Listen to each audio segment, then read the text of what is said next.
Right, hello BYU Cougar fans. Welcome back to the Blue Cougar Football Daily Podcast of What's on My Mind. And I got a couple things on my mind today. I want to rant about something. I want to complain about something and praise something. First, let's start with the good. Let's start with the positive. I saw yesterday an incredible stat from Greg Wrubell. So he put out on Twitter that the BYU defense allowed 3 yards per play on Saturday at Virginia. And so I think we just need to take our hats off, tip our hats to the BYU defense one more time, because that was an outstanding job that they did. And I mean, it's just incredible what the BYU defense has done over the last year and some change. So that's 3 yards of play is amazing. Obviously, if you're giving up consistently 3 yards of play, teams are not going to get first downs very often. Theoretically, they never get a first down. But obviously, we know, you can put together a couple of 5-yard plays and then a couple of 1-yard plays to average it all out. But anyways, so that's just great. I think that's awesome what the defense did. They should hold their heads high. And keep it up. I mean, I want to see the same against Texas. 3 yards per play this coming Saturday. That would be stupendous. All right. Now I'm ready for my rant. I want to rant about the offensive line. This is really unacceptable. Poor offensive line play at BYU is unacceptable. I mean, we give a lot of attention to the quarterbacks. That's our pride and joy. The quarterbacks that we've developed. And not far behind now is the tight ends. We love our tight ends. Dennis Pitta, Chad Lewis, Johnny Harline, Chris Smith, Clay Brown, Gordon Hudson. We love them. But then right after that is our offensive line. BYU has produced so many great offensive linemen over the years. And of course, it's a position that doesn't get much glory and attention, but deep down inside we know as BYU fans, how good the offensive line has been over the years. Heck, we have an Outland Trophy winner from the offensive line. And I'm just wondering, what happened? Where are the John Tates, the Evan Pilgrims, the Eli Herrings, Neil Forts, Mo Elowanibis? Where are all those guys that we used to have? Jake Caressa. I mean, what happened? Why don't we have great offensive linemen anymore who go on and play in the NFL, who, and I mean really play? They don't sit around on practice squads, and they don't ride the bench either. But they play, and they make us proud in the NFL after having had an awesome career at BYU. What happened? I mean, most of the names I listed them off intentionally. These are, I don't want to sound racist, but they're white. They're white guys from Utah or Idaho or other places. I know the big thing is Polynesians or African Americans. They make the best football players, but over the years we've been able to generate tons of great offensive linemen who are white. So yeah, maybe BYU has not done so well recruiting Polynesians lately, or maybe they've always been at a disadvantage recruiting African Americans.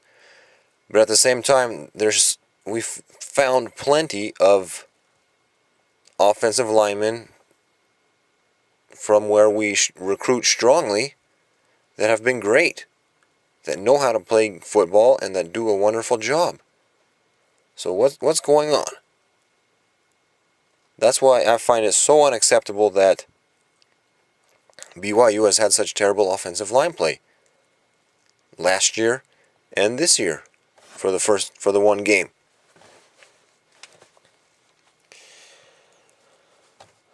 So I hope something happens here and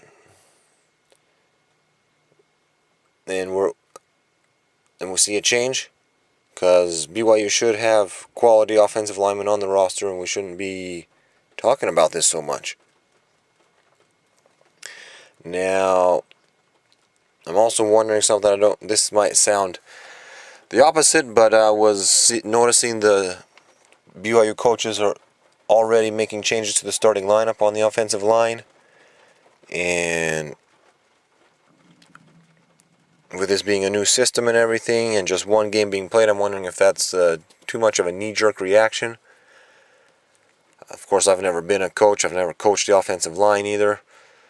I haven't been in practice every day with these offensive linemen to know whether or not this is knee-jerk or not. But it kind of comes across to me as really being quick. And so I understand there's a lot of pressures these days in college football, and coaches really have to worry about, getting things right and getting things done well right away before they start getting on the hot seat and their job is in jeopardy. But it seems a little bit of a knee-jerk reaction to change the starting offensive line. I know that's a position where it's really good if the guys get a chance to mesh and gel and have some build up experience together, so they understand who the guy on the right and who the guy on the left is and what he's going to do every play, every situation. So that's just something I want to put out there.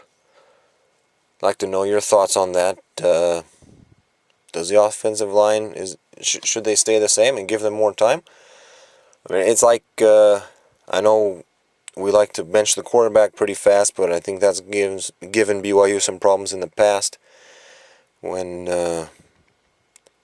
certain guys have been benched and not given the chance to fully develop, and just going with a younger guy with less experience just because we want to see better results right away. Quarterbacks are another position where they really need time to develop and mature and get some experience. So I wanted to put that out there. Alright, and the last thing that what I want to complain about a little is everybody whining and complaining about the offense on the first game. I mean, trust me, I would like to have seen more, and I'm taking this loss just as hard as anybody else. But please, let's give this offense a chance. That was just one game, a new system, and BYU's had bad season openers before, and then gone on to have great seasons. For example, 1980 with Jim McMahon at quarterback. He had some experience in 1978, but we didn't really know exactly what to expect from him full-time. And he came out his first game as a full-time starter, laid an egg. Completed less than 50% of his passes, lost to New Mexico. And, well, after that, just won 12 straight games, including BYU's first bowl game ever. Had a season that is still considered the best of any college quarterback of all time in many circles. So let's not overreact too much to this 2005. We all know about that game, first year under Ane and his offense when he came the first time.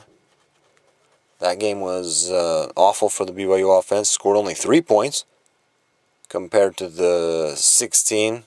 Would have been 17 had we just kicked an extra point that we scored there at Virginia. And another year, 1988, BYU looked really, really bad against Wyoming in the season opening game. Lost that. Came back the next week to just pound Texas to the dirt, 47-6. And another year was 1976, if I recall correctly. BYU started, the offense at least started really bad. Gifford Nielsen with his first year under Doug Scoville, and he had a terrible game, but then finished the year an All-American. First BYU quarterback to pass for over 3,000 yards. And so I understand we're all hurt, we're all upset, we don't like what we see, and it's really easy to say this is just the 2012 offense with different names. Maybe should have just kept tradition, spirit, and honor on the back of those jerseys because, you know, different faces, same results though. But this is not new. This is, you know, it happened all the time. Not really all the time, I want to say, but it happened often, or kind of frequently, in the Lavelle Edwards era. And as the season moved on, BYU got better and better and better offensively.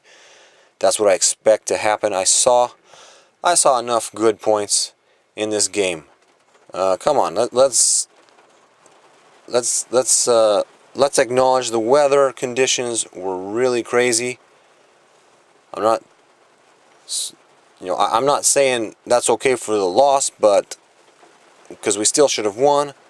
Virginia was playing in those same conditions, but those were crazy weather conditions for an offense playing its first game in a system.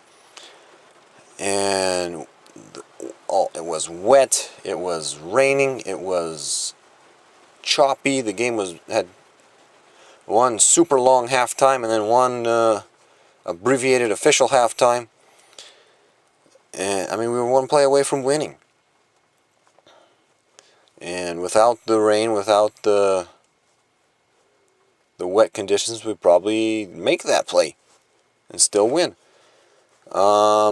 In similar conditions, Steve Young threw 6 interceptions as a junior at Georgia in his 4th start of his college career.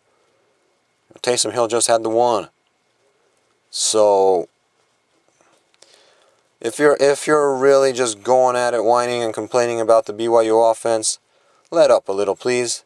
What I saw, we have 2 legitimate deep threats. When was the last time you could say that? Mitch Matthews and Ross Oppo finally have a guy who can get them the ball downfield. It's going to happen many times this year. Watch out. I'm sure the coaches saw it, and they're going to do it. They're going to take advantage of that. Because this was an ACC secondary, experienced. They come up across receivers like Mitch Matthews and Ross Oppo every week. They know what they're dealing with. And these guys were still able to get open, deep, and we could have and should have had more deep balls caught. I saw Jamal Williams. He does appear to have improved. He didn't take time off during the offseason. He worked hard. He got better. Even with that offensive line performance, he ended up with 144 yards. That's outstanding. And I have hope that the offensive line is going to come together. That will be the worst game. Not all the defensive fronts are going to attack us and have such success like that. So back off a little of the complaining. There were enough positives that we can expect this offense is going to get rolling here in the next couple weeks. All right, so that's what's on my mind today. Thanks for listening. Talk to you tomorrow. Go Cougars!